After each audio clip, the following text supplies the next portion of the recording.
Amid a whirlwind of accusations and public scrutiny, Baron Trump faces unimaginable challenges. Yet the way he has handled the situation has surprised everyone. Elysium's Voyager, a floating palace, sailed majestically across the tranquil waters of the Pacific. This was not just a cruise.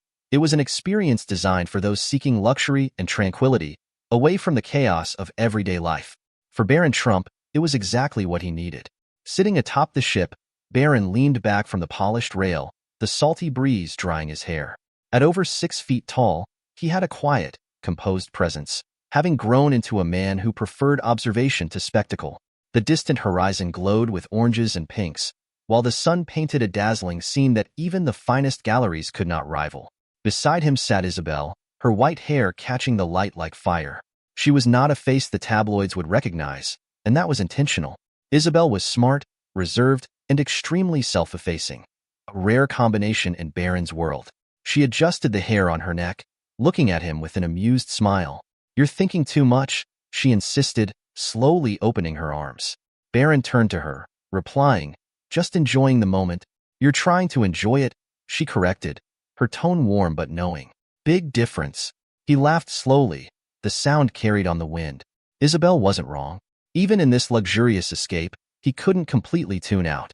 Years of public scrutiny had taught him to be cautious, always aware of how one photo or comment could turn into weeks of news. The trip was Isabel's idea, a chance for them to step away from the spotlight and simply be themselves. For the first 2 days, it worked. They explored the ship like ordinary passengers, enjoying exquisite meals, interacting with other passengers, and gazing out at the seemingly endless ocean. At night, they sailed beneath a starry sky, finding peace in the quiet moments their busy lives rarely allowed. However, not all of the Elysium's passengers seemed enchanted by their presence. Baron noticed Captain Hargrove on several occasions, always watching. His bright, piercing eyes lingered for a long time. Hargrove was an imposing figure, tall and robust, with an authority that commanded respect. His uniform was impeccable, but his gaze carried something unexpected. "Did you notice him looking?" Baron asked Isabel one afternoon as they watched the sunset. "Who?" she asked, looking up from her book. "The captain," Baron replied, subtly pointing to the man near the bridge. Isabel followed his gaze. Hargrove was talking to a crew member, but he glanced over at them as Isabel watched. His expression was impassive, but his attention lingered for a long time before returning to the conversation. "He's probably just curious," Isabel said, trying to reassure him. "You're not exactly anonymous." Baron nodded, but said nothing. He was used to being watched, but this felt different, as if he wasn't just being watched, but being evaluated. Later that night, as they enjoyed an opulent dinner, the captain made a brief appearance, stopping by the dining area to chat with the guests. When he reached their table, he paused, his eyes deepening slightly. "Are you enjoying your trip, Mr. Trump?" Hargrove asked, his tone polite but distant. "Yes, thank you," Baron replied, his voice measured. Hargrove looked at Isabel, and then back to Baron. "Well, let me know if there's anything I can do to make your dinner more memorable." With that, he turned and left, leaving an uncomfortable silence in his wake. Isabel gave Baron a questioning look, but he simply looked away, determined not to let the date ruin his night. For a while, it seemed like just an awkward moment, a risk for a man accustomed to commanding such an imposing ship. But deep down, Baron couldn't shake the uncertainty that nagged at him. The cruise promised sanctuary away from the public eye, but something about this journey felt different. And soon, they would realize how quickly a seemingly perfect getaway could take a dark and unexpected turn. The morning light spilled over Elysium's Voyager as it sailed across the open sea. The gentle rocking of the ship was barely perceptible. Passengers moved about the decks with an air of carefree ease, enjoying their morning coffee or relaxing on lounge chairs for a day of indulgence. Baron and Isabel strolled along the promenade, their eyes shaded by the sun and their spirits lifted by the ship's vibrant atmosphere. Breakfast at the Garden Bistro had become their favorite routine. Perched high atop the ship with panoramic ocean views, the bistro offered a sense of peaceful seclusion from the world. The tables were adorned with bright linens, and the soft murmur of silverware mingled with the sound of the waves lapping against the hull. Isabel sipped her fresh orange juice, her gaze flicking around the tables. Families laughed as they nibbled on bites of pancakes. An older man and a younger man read a newspaper, and waiters moved gracefully between the guests. It was the kind of scene you'd see on a postcard, perfectly serene. "You're smiling," Isabel teased, pulling away with an amused smile. Baron looked up from his plate, his lips quirking in a small smile. "Isn't that allowed?" he asked, his voice soft but affectionate. "It's just rare," she replied, her tone slow but caring. "Well, you seem happy," he said, leaning back in his chair as he let the moment pass. "Maybe I am," he admitted. "At least here, I'm not that guy from the news. Just me. See? I told you this trip would be good for you," Isabel said with a smile, taking a bite of toast. Behind the table, a group of children ran past, their laughter echoing through the air. Baron watched them with a smile, remembering simpler times, before his name had become synonymous with controversy and scrutiny. Yet even here, he felt a twinge of unease in the back of his mind. It wasn't just Captain Hargrove's demeanor that bothered him. It was how out of place he felt in the face of the ship's polished elegance. Hargrove had passed their table earlier, acknowledging them with a nod, but his eyes lingered on Baron for a second too long. It was as if the captain was trying to read him, trying to figure out something unknown. "Do you think he's always like this?" Baron suddenly asked. "Who?" Isabel replied, taking off her glasses. "The captain," Baron said, looking suddenly toward the bridge where Hargrove was talking to a crew member. Isabel followed his gaze. "He's probably just old-fashioned. You know, the kind of guy who's all about order and respect," she replied. "Maybe," Baron muttered, although he wasn't entirely convinced. As the day progressed, the ship came alive with activity. The ship's pool was alive with laughter and screams as children splashed in the water, while adults relaxed with ice-cold drinks in their hands. A jazz band played soft tunes near the store, creating a soundtrack of joy that seemed to dispel the passengers' worries. Baron and Isabel explored the decks, stopping to browse the ship's shop windows and admire the ocean views. Isabel found a delicate bracelet in a jewelry store, and Baron surprised her by purchasing it before she could protest. "Stop spoiling me," she exclaimed, though her smile forgave her glee. "It's not spoiling if you deserve it," he replied with a grin. As the evening drew to a close, anticipation for the ship's formal ball grew. Guests returned to their cabins to dress in their finest attire, eager for a night of glamour. Baron and Isabel joined in, taking their time getting ready. He chose a sleek navy suit, while she donned a flowing emerald gown that made her look like something out of a classic Hollywood film. The grand ballroom was a sight to behold, its high ceilings adorned with chandeliers that cast a warm golden light. A string quartet played softly in a corner as elegantly dressed guests sipped champagne and socialized. Baron and Isabel entered arm in arm, their presence attracting the subtle but noticeable attention of those present. "You're turning heads," Isabel said as they headed to the dance floor. "You too," Baron replied, slowly turning her around as they moved to the beat of the music. For a while, the weight of the outside world seemed to disappear. They laughed, they danced, and for the first time in a long time, Baron allowed himself to fully embrace the moment. Not everyone shared his joy, however. From a balcony above, Captain Hargrove watched silently. His eyes were shadowed by the dim light, and his hand rested on the railing, his fingers tapping in a slow, deliberate rhythm. His gaze was fixed on Baron, his expression impassive but tense. A waiter approached the captain, offering him a glass of champagne. Hargrove accepted, but his focus never wavered. "They always think they're above it all," he muttered under his breath, his words drowned out by the music below. Back on the dance floor, Baron and Isabel shared a quiet moment as the music faded. He looked into her eyes, his hand resting gently on her waist. "This is perfect," Isabel said softly. "It really is," Baron agreed. Even though Hargrove's presence and watchful eye threatened to disrupt their perfect evening, Baron was determined not to let it ruin their moment. However, as the night wore on, the cracks in the facade began to appear, and no one could have predicted the chaos that was about to unfold just beneath the surface. The grand ballroom of Elysium's Voyager was the epitome of elegance. Every detail, from the polished marble walls to the gilded finishes, exuded an opulence that made passengers feel as if they had been transported to another era.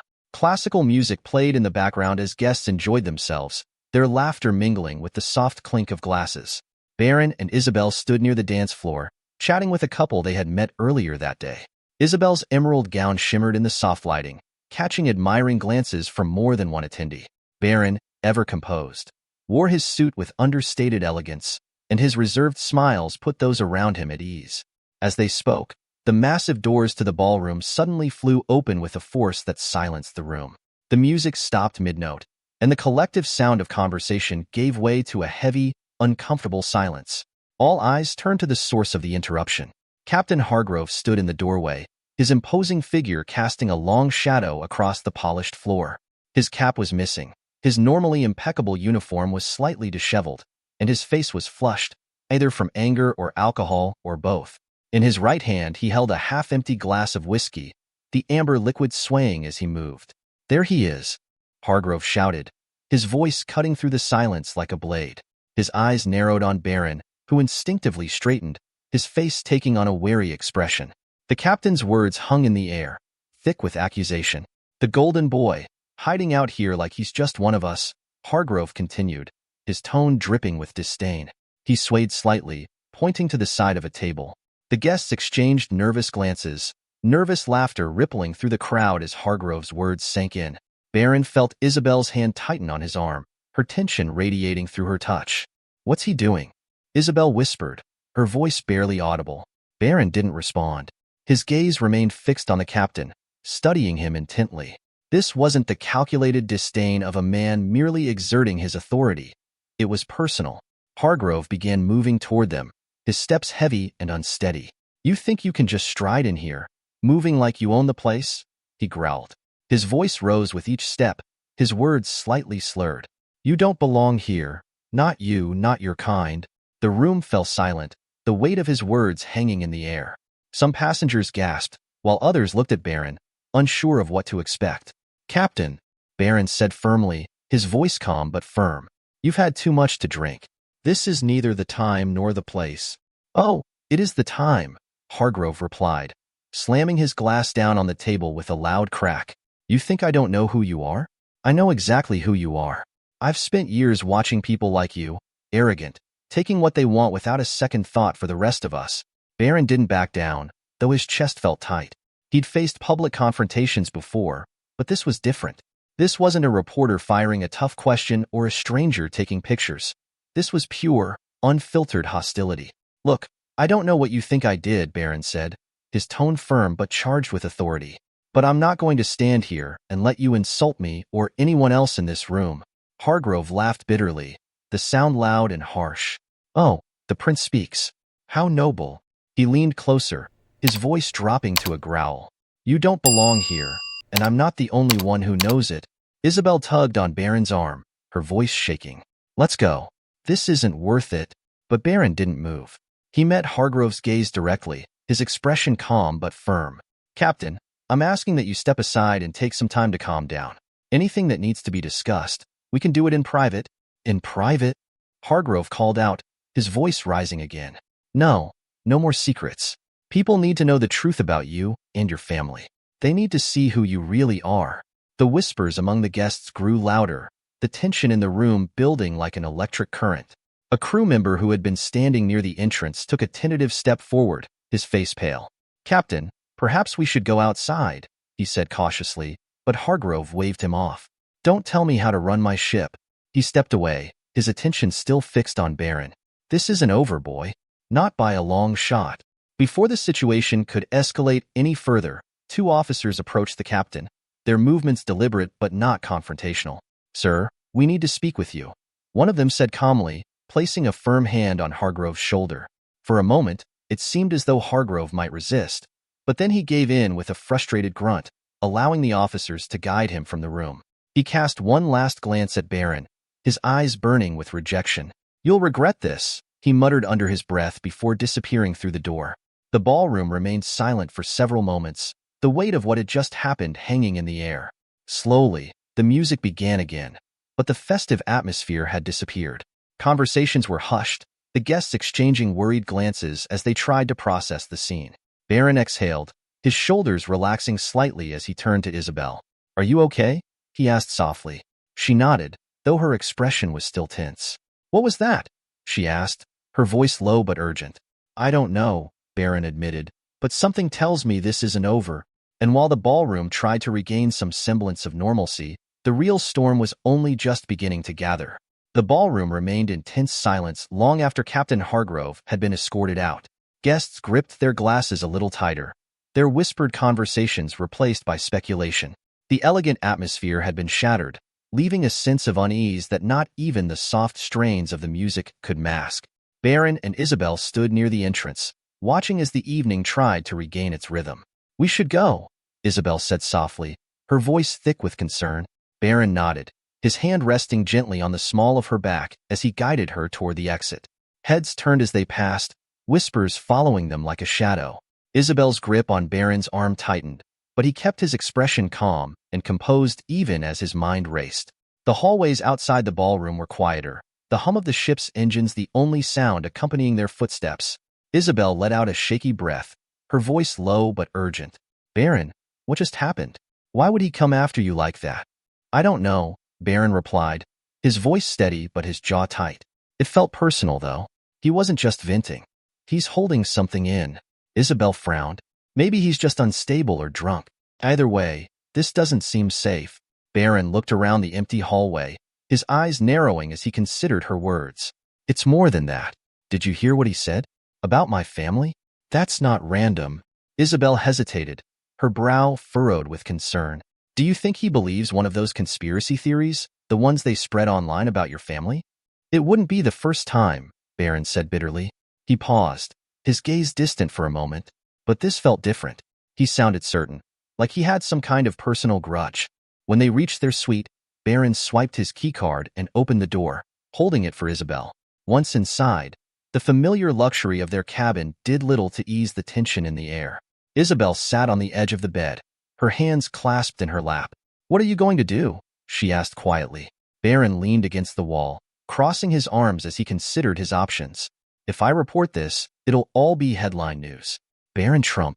Baron sat by the window, staring out at the vast expanse of ocean. His thoughts were a whirlwind of questions.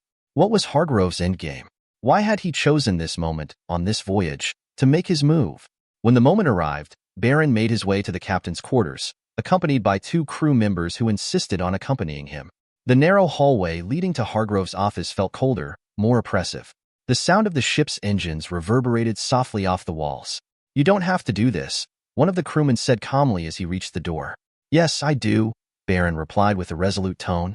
The crew exchanged worried glances, but stepped back, allowing Baron to enter alone. The door opened, revealing Hargrove sitting behind a large mahogany desk. His uniform was neatly pressed, but his face showed signs of insomnia. His eyes, bloodshot and bleary, fixed on Baron as he entered. "You're brave, I'll give you that," Hargrove murmured, gesturing to the chair behind him. Baron sat down, his posture straight, his expression calm. "You wanted to see me. I'm here. Say what you need to say." For a moment, Hargrove simply stared at him, as if searching for something. Then he leaned back in his chair, letting out a sad smile. "You have no idea, do you? Spending your whole life working, sacrificing, only to have people like you walk all over it with a name." Baron cringed. "If this is about my family, it's always about my family." Hargrove cringed, slamming his hand on the table. "Do you know how many lives have been ruined because of them? Do you know what it's like to lose everything because someone in power decided you didn't matter?" "What do you mean?" Baron asked, his voice calm but firm. "If you have something to say, then say it. What did my family do to you?" Hargrove backed away, his hands tightening on the arms of his chair. "It's not me," he said, his voice low. "Then it's for everyone who's been brought down by the weight of people like you. You think you're untouchable, that your name gives you the right to step on all of us? Well, not on my ship." Before Baron could respond, the intercom in the room rang. "Captain, we need you on the bridge immediately," a voice said, its tone urgent. Hargrove hesitated, his anger momentarily giving way to frustration. "This isn't over," he muttered, rising from his chair. Baron stood as well, his gaze steady. "No, it isn't over. But this isn't the right way to handle this, Captain. Whatever you think you're proving isn't going to work." Hargrove stepped away, but said nothing as he walked out of the room, leaving Baron alone. As Baron left the room, the crew members waiting outside looked at him expectantly. "What happened?" one of them asked. "He's furious," Baron said simply. "But this isn't just about me. He's harboring something bigger, something personal." But as the day wore on, it became clear that Hargrove's behavior was just the surface of a deeper, more dangerous storm brewing on the ship. The tension on the cruise ship shifted from laughter to speculation. By noon, it was clear that the previous night's events had become the talk of the ship. Passengers gathered in common areas, their conversations punctuated by furtive glances in Baron's direction or whispered theories about what had happened.